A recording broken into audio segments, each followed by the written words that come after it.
Everyone, welcome to commerce lectures. I am Neha. आज हम करेंगे क्लास 11 बिजनेस स्टडीज़ एंड आज का हमारा टॉपिक है documents needed for export transactions. यानी जब आप एक्सपोर्ट करते हैं तो उस वक्त आपको किन किन डॉक्यूमेंट्स की ज़रूरत पड़ती है, वो सभी डिटेल में हम पढ़ने वाले हैं।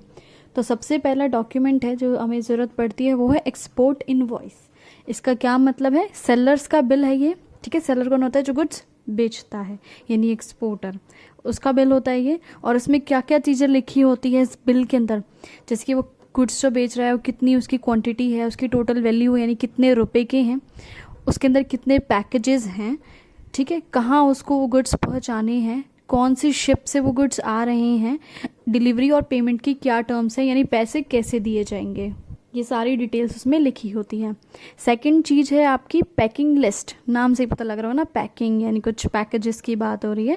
तो इसमें इस डॉक्यूमेंट में क्या क्या चीज़ें लिखी होगी कि भाई जो भी गुड्स हैं उसके कितने पैकेट्स हैं, यानी नंबर ऑफ पैक्स या पैकेजेस या केसेस, कितने पैकेट्स हैं, और जो पैकेट्स हैं उसमें कितने कितने आइटम्स हैं, यानी एक पैकेट जो है उसके अंदर कितने गुड्स बंधे हुए हैं।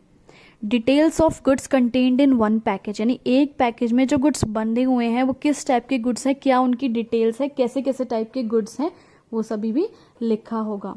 नेक्स्ट चीज है सर्टिफिकेट ऑफ ऑरिजिन। इसका क्या मतलब होता है? इस सर्टिफिकेट का क्या मतलब होता है? ये सर्टिफिकेट क्या बताता है?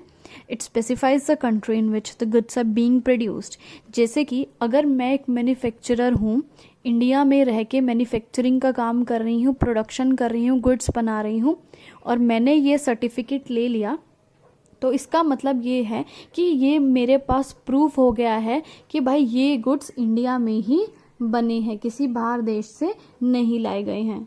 सो कभी कभी क्या होता है, कुछ कंट्रीज़ क्या बोलती हैं कि भाई हम तुम्हें टैरिफ में, टैक्स में छूट देंगे अगर ये गुड्स तुम्हारी ही कंट्री में बने होंगे तो, लेकिन उन्हें ये बताना कि गुड्स हमारी कंट्री में बने हैं, मैन्युफैक्चर हुए हैं, वो किसका काम है? सर्टिफिकेट ऑफ ओरिजिन का। ये सर्टिफिकेट इस बात का प्रूफ है कि ये हमारे ही देश में मैन्युफैक्चर हुए हैं। नेक्स्ट है आपका certificate of inspection. Export quality control and inspection act 1963 government ने एक एक्ट लेके आया था। इसमें क्या बोला कि भाई आप जो भी प्रोडक्ट्स को एक्सपोर्ट कर रहे हो, दूसरे देशों में भेज रहे हो, उनको जो है आपको इंस्पेक्शन करवाना बहुत ज़रूरी है किसी भी एजेंसी से। जैसे कि एक एजेंसी का मैंने नाम लिखा है, export inspection council of India. तो ये सर्टिफिकेट क्या प्रूफ है कि भाई जो गुड्स आप एक्सपोर्ट कर रहे हो उनका इंस्पेक्शन हो चुका है और साथ में वो अच्छी क्वालिटी के हैं। नेक्स्ट पॉइंट है आपका मेट्स रिसीट। इसका क्या मतलब है? जब आपके गुड्स जो हैं लोड हो जाएंगे शिप पे, कार्गो यानी जो गुड्स हैं उनके पैकेट्स जो हैं शिप में लोड हो जाएंगे, तो शिप का कैप्टन या फिर वहाँ पे जो भी कमांडिंग ऑफिसर होगा उस वक्त ये रिसीट इशू कर देगा और एक्सपोर्टर को जाकर दे देगा। और इसमें क्या क्या लिखा होगा कि भाई जो गुड्स हैं वो कौन से वेसल में हैं, कौन से बर्थ में हैं, कौन सी डेट में उनकी शिपमेंट की गई है, पैकेजेस जो हैं वो दिखते कैसे हैं, क्या उनकी कंडीशन है कार्गो की, यानी जो गुड्स के डब्बे जो चढ़े थे उस वक्त शिप में उनकी क्या कंडीशन थी, टूटे फूटे तो नहीं थे। नेक्स्ट आपका है शिपिंग बिल। इसका क्या मतलब है? इसी बिल के बिहाफ पे या इस डॉक्यूमेंट के बिहाफ पे कस्टम्स ऑफिस वाले आपको परमिशन देते हैं कि हाँ भाई आप गुड्स का एक्सपोर्ट कर सकते हैं। इसके अंदर क्या क्या लिखा होता है कि जो गुड्स हैं वो कौन से वेसल में हैं, कहाँ पे हैं शिप के अंदर, उन्हें डिस्चार्ज कहाँ पे, कौन से पोर्ट पे करना है, कौन सी कंट्री में पहुंचाना है, जिसके पास भी पहुंचाना है उस एक्सपोर्टर, जो भी पहुंचा रहा है उस एक्सपोर्टर का नाम क्या है, उस एक्सपोर्टर का एड्रेस क्या है, सारी डिटेल्स एक्सपोर्टर की इसमें लिखी होती है।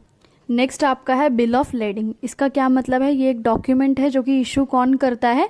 Shipping company. और शिपिंग कंपनी ये क्यों इशू करती है? ये बोलने के लिए कि हाँ भाई जो भी गुड्स थे वो हमने एक्सेप्ट कर लिए हैं और उसे हमने शिप में चढ़ा दिए हैं शिपमेंट के लिए। नेक्स्ट है आपका एयरवे बिल। बिल्कुल इसके जैसा ही है लगभग।